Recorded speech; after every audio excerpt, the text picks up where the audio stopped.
Em nome do Pai, do Filho e do Espírito Santo. Amém. Bom dia. Do Evangelho segundo São Marcos. Naquele tempo, Jesus atravessou de novo numa barca para outra margem. Uma numerosa multidão se reuniu junto dele e Jesus ficou na praia. Aproximou-se então um dos chefes da sinagoga, chamado Jairo. Quando viu Jesus, caiu a seus pés e pediu com insistência: Minha filhinha está nas últimas. Vem e põe as mãos sobre ela, para que ela sare e viva. Jesus então o acompanhou. Uma numerosa multidão o seguia e o comprimia. Ora, achava-se ali uma mulher que há 12 anos estava com uma hemorragia. Tinha sofrido nas mãos de muitos médicos, gastou tudo o que possuía e, em vez de melhorar, piorava cada vez mais. Tendo ouvido falar de Jesus, aproximou-se dele por detrás, no meio da multidão, e tocou na sua roupa. Ela pensava: se eu ao menos tocar na roupa dele, ficarei curada. A hemorragia parou imediatamente e a mulher sentiu dentro de si que estava curada da doença. Jesus logo percebeu que uma força tinha saído dele e, voltando-se no meio da multidão, perguntou: Quem tocou na minha roupa? Os discípulos disseram: Estás vendo a multidão que te comprime e ainda perguntas: Quem me tocou? Ele, porém, olhava ao redor para ver quem havia feito aquilo. A mulher, cheia de medo e tremendo, percebendo o que lhe havia acontecido, veio e caiu aos pés de Jesus e contou-lhe toda a verdade. Ele lhe disse: Filha, a tua fé te curou. Vai em paz e fica curada dessa doença. Ele estava ainda falando quando chegaram alguns da casa do chefe da sinagoga e disseram a Jairo: Tua filha morreu. Por que ainda incomodar o mestre? Jesus ouviu a notícia e disse ao chefe da sinagoga: Não tenhas medo, basta ter fé.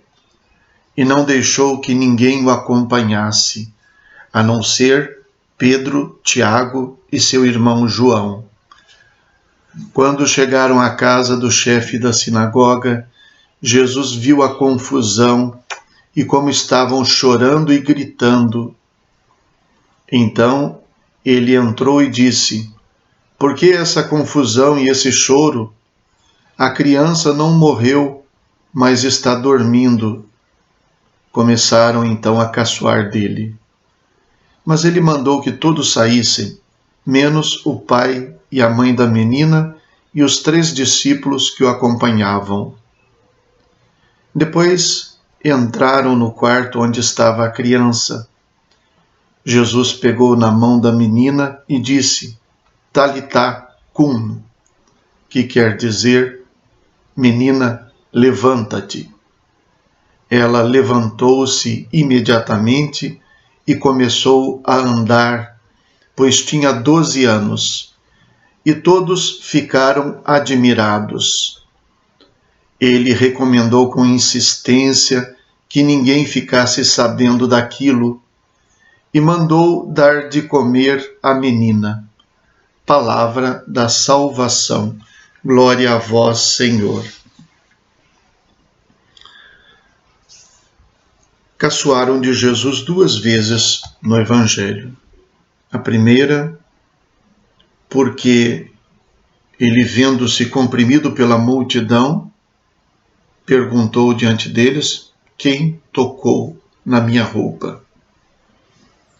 E a segunda, porque diante da confusão e do choro na casa de Jairo com a menina morta, ele disse: porque essa confusão, a menina não está morta, mas apenas dorme. E então a multidão caçoa dele por ter dito isso. De fato, nós costumamos rir daquilo que nós não entendemos. É uma das nossas reações. Ao lado de outras, às vezes a gente ridiculariza aquilo que a gente não entende. Trata-se de uma coisa muito séria. Eles pensam que tudo que eles podem fazer é chorar, gritar e dizer para o chefe da sinagoga que não tem mais o que fazer, que Jesus nem precisa mais vir, porque a menina morreu. Eles bem sabem, ou deveriam saber, que o fato de Jairo ser um homem religioso, chefe da sinagoga, um dos chefes da sinagoga, não impediu que a sua própria filha morresse. Portanto, a religião, por melhor que seja, não tem a capacidade de impedir a doença e a morte. A mulher que no caminho tinha tocado em Jesus tinha sofrido na mão de muitos médicos e tinha gastado tudo o que possuía, mas em vez de melhorar, piorava cada vez mais. A ciência e os emissários, os agentes da ciência, não foram capazes de extirpar uma doença que na verdade estava matando aquela mulher, impedindo a sua vida plena. Se não a matava repentinamente, automaticamente, como a doença da menina, de uma certa maneira a impedia de viver. Então, diante do mistério da morte, eles não percebiam que a ciência não é capaz de fazer frente a esta realidade. A religião também não é capaz de fazer frente, de evitar, de impedir. E como eles não sabem o que fazer, apenas celebram a morte. Fazem confusão, gritam, choram, até exageram no alarde que fazem, a ponto de ter irritado Jesus. Celebram a morte. Não há o que fazer. A ciência e a religião não são capazes de impedir essa realidade. Tudo o que podemos fazer é criar um verdadeiro rito de celebração da morte. E Jesus rompe com muita energia contra este tipo de reação. Porque Jesus vai apontar que diante do mistério da morte, aquele que nos paralisa, a única atitude que nós podemos ter para verdadeiramente afrontar esta realidade e atravessar esta realidade é a fé.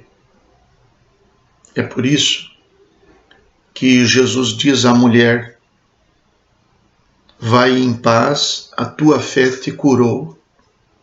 E é por isso que ele vai dizer ao homem, Jairo, o chefe da sinagoga: não tenhas medo, basta ter fé.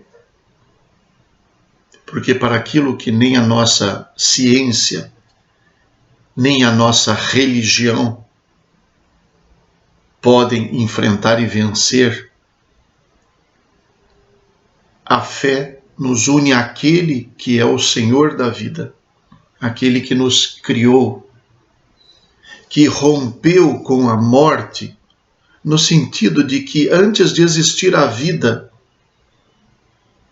É Ele quem rompe com este silêncio, é Ele quem gera a vida. E se nós lamentamos a morte, só a lamentamos porque Deus criou a vida. A vida não existe do nada. Ela não existe espontaneamente. Ela só existe porque Deus a faz existir. E Ele que é ao mesmo tempo o Criador, o autor da vida, é também aquele que ordena a vida, que rege a vida. E a morte não é, para Deus, de maneira nenhuma, uma limitação. É para nós, mas não para Ele. E é por isso que a palavra de Jesus nos convida a nos apoiarmos, não na ciência, não na religião, mas em Deus, no Senhor da vida. A religião é uma expressão e deve ser uma expressão da nossa fé. Se não for, não serve para nada. A ciência deve ser uma extensão da nossa consciência de que Deus criou todas as coisas e as criou com certas regras que nós podemos conhecer e podemos nos beneficiar delas. Mas não mais do que isso. Conhecer a vida não nos dá poder sobre a vida. O ser humano é capaz de matar, mas não é capaz de fazer viver. É capaz de destruir, mas não é capaz de criar. E é por isso que a fé nos coloca na ordem adequada. Nós contemplamos a vida, valorizamos, nós procuramos incrementar a vida, mas não somos donos dela. E ao fazer como fez Jairo e como fez a mulher, cair aos pés de Jesus, significa, ao reverenciarmos, ao nos rendermos a Deus, ao celebrar a vida que Deus nos dá, nós somos capazes de atravessar a morte natural e somos capazes de viver pela esperança que temos de que Deus nos criou não para a morte, mas para a eternidade. Por isso colocou em nós esse desejo de não morrer, esse desejo de viver, que é uma sede da vida que Ele deseja nos dar, que já se torna vida divina já aqui, no nosso aqui e agora, mas que é apenas um sinal da vida plena que Ele nos dá depois desta realidade, que nós não conhecemos por experiência, mas que conhecemos e celebramos pela fé. Rezemos. Ó Deus, pela vossa graça nos fizestes filhos da luz. Concedei que não sejamos envolvidos pelas trevas do erro, mas brilhe em nossas vidas a luz da vossa verdade. Por nosso Senhor Jesus Cristo, vosso Filho, na unidade do Espírito Santo. Amém. O Senhor esteja convosco, Ele está no meio de nós. Abençoe-vos Deus Todo-Poderoso, Pai, Filho e Espírito Santo. Amém. Bom dia, fiquem com Deus.